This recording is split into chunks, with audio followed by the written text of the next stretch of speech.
السلام عليكم خوتي، مرحبا بكم في فيديو جديد. معكم مستر كريزي دي زاد.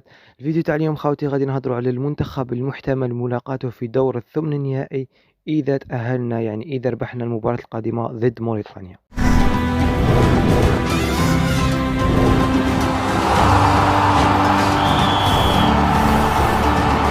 اذا ربحنا المباراة القادمة ضد موريتانيا خوتي عندنا ثلاث احتمالات، هي انه نتأهلوا في المركز الاول او المركز الثاني او المركز الثالث. راح تقول لي كيفاش؟ راح نقول لك بالتفصيل دروك. في المباراة القادمة إذا ربحنا بفارق هدفين وتعادلت بوركينا فاسو مع أنغولا راح نكلاسو في المرتبة الأولى ونتأهلوا كمتصدري المجموعة. لكن إذا المباراة تاع بوركينا فاسو أنغولا انتهت بفوز أحد من الفريقين، واحد منهم أي واحد منهم يربح وإحنا نربحوا بيانسير، غادي نكلاسو في المرتبة الثانية. والاحتمال الثالث والأخير واللي هو أنه نربحوا بفارق هدف واحد وبوركينا فاسو وأنغولا يديروا النيل. هنا يا خاوتي كاع يولوا عندنا 5 نقاط، مي حنا غادي نكلاسو في المرتبة الثالثة ونتأهلوا كأحسن ثالث. دابالي بزاف تاع الحسابات مي مازال صدقني مازال. جبد كالكيلاتريس ولا بلا ما تجبد غادي نحسب في بلاصتك. قبل ما نبداو خوتي ما تنساش تابوني تفعل الجرس دير جنب باش يوصلك كاع جديد، يوصلكم اشعارات كي نديرو فيديوهات جدد. وبلا ما نطولوا عليكم نروحوا ديريكت نبداو في الاحتمالات تاع مع من نطيحوا في دور الثمن النهائي اذا ربحنا ان شاء الله موريتانيا.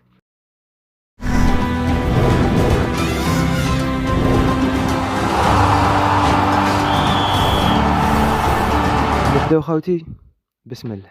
دونك بعد ما شرحت لكم كيف نكلاسو الاولين والزوجين والثالثين، دونك نروحوا اذا كلاسينا في المرتبه الثانيه، باسكو في المرتبه الثانيه اذا كلاسينا المرتبه الثانيه عندنا منافس وحيد، ما كاش احتمالات اخرى، منافس وحيد اللي هو المتصدر من مجموعه مالي وتونس. المتصدر من مجموعه مالي وتونس تقريبا راه باين اللي هو منتخب المالي، يعني اذا كلاسينا في المرتبه الثانيه راح نتلاقاو بالمالي. اذا تاهلنا خوتي كمتصدر للمجموعه، يعني اذا كلاسينا الاولين في المجموعه تاعنا غادي نتلاقاو. عندنا ثلاث احتمالات. الاحتمال الاول هو انه نتلاقاو مع ثالث مجموعه السنغال. ايه خاوتي نتلاقاو مع ثالث مجموعه السنغال. مجموعه السنغال اللي تضم كل من السنغال، غينيا، الكاميرون وغامبيا، يعني احتمال كبير قادر نطيحوا مع الكاميرون. الاحتمال الثاني هو نتلاقاو مع ثالث مجموعة المالي وتونس. مجموعة مالي وتونس اللي تضم كل من مالي وتونس، ناميبيا وجنوب إفريقيا. الاحتمال الثالث والأخير اللي هو مجموعة المغرب، نطيحوا مع ثالث مجموعة المغرب. مجموعة المغرب اللي تضم كل من المغرب، الكونغو، زامبيا وتنزانيا.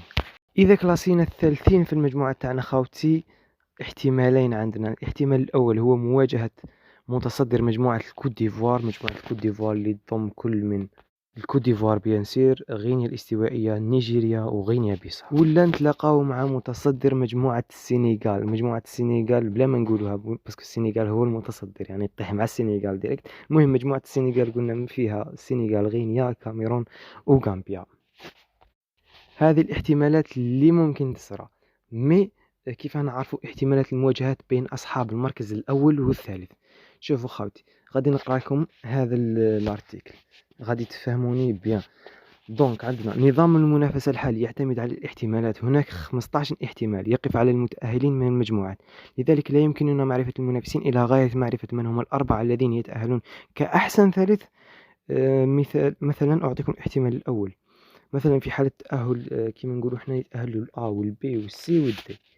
الأول تاع البي يتلاقى مع الثالث تاع الدي، والأول تاع تاع الدي يتلاقى مع الثالث تاع البي، كيما هاك. المهم راهي مخلطة وصاي. نتا دروك إذا ما ربحتش موريتانيا 2-0 غادي تخلط عليك. كل التوفيق لعناصر المنتخب الوطني. هنا نكون وصلنا لنهاية الفيديو. متنساش إذا عجبك الفيديو تابوني تفعل الجرس ودير جنب باش يوصلك كاع جديد، يوصلكم اشعارات كي نديرو فيديو جديد. وهنا نكون وصلنا لنهاية الفيديو. دمتم في رعاية الله وحفظه.